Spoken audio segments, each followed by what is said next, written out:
So the battle between Yuji and Sukuna has been a big theory amongst the community for a long time now. As a result of the last couple chapters, as well as chapter 230 spoilers, I want to discuss how I think this battle could unfold. And I also want to discuss Yuji's potential for a huge power increase.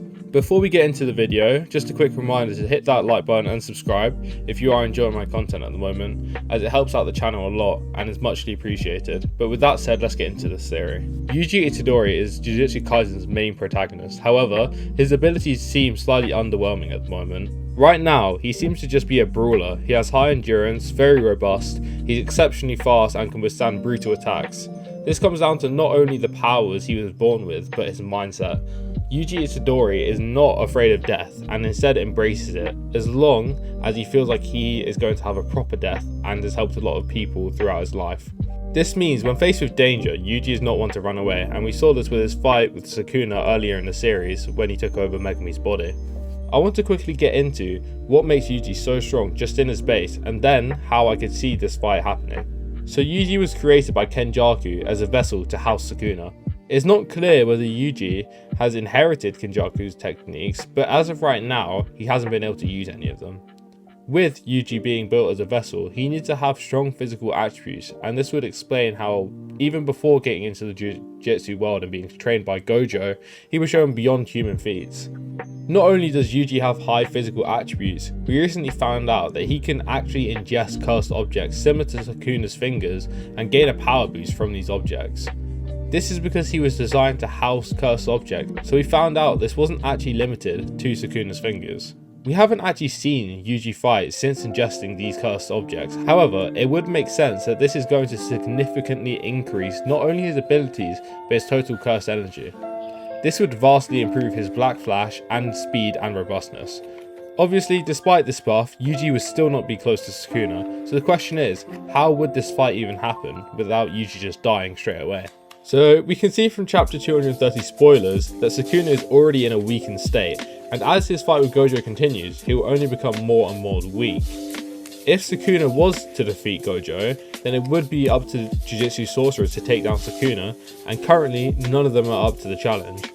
This leaves the door open to a huge power boost for one of the characters, and someone we have seen throughout the story not receive any huge power boost is the main character, Yuji Itadori. Now I think this power boost could be one of many things. One of the possibilities could be he achieves enlightenment, which means he lets go of the worldly desires and loses all his emotions. This grants him access to reverse curse technique, however this alone won't be enough to beat Sukuna. Instead, I think the likelihood is if Yuji was to get a power boost, it would be Yuji finally gaining Sukuna's curse techniques of cleave and dismantle. I think it is also hinted that Sukuna has a hidden technique, so maybe if Yuji was to gain Sukuna's abilities, he would also get that hidden curse technique. However, Yuji wouldn't have access to some of the abilities that Sukuna does using cleave and dismantle due to a lack of experience. But the reason that people think Yuji will gain Sukuna's abilities is early in the manga, Gojo stated that Yuji one day would have Sukuna's curse techniques engraved into his brain. I've seen a lot of people say that while Sukuna was inside of Yuji, he was placing a restriction on Yuji, making him unable to learn Sukuna's abilities, or perhaps suppressing Yuji from using it. So now Sukuna is no longer in Yuji's body, that suppression has been lifted, and it means Yuji may be able to access these techniques.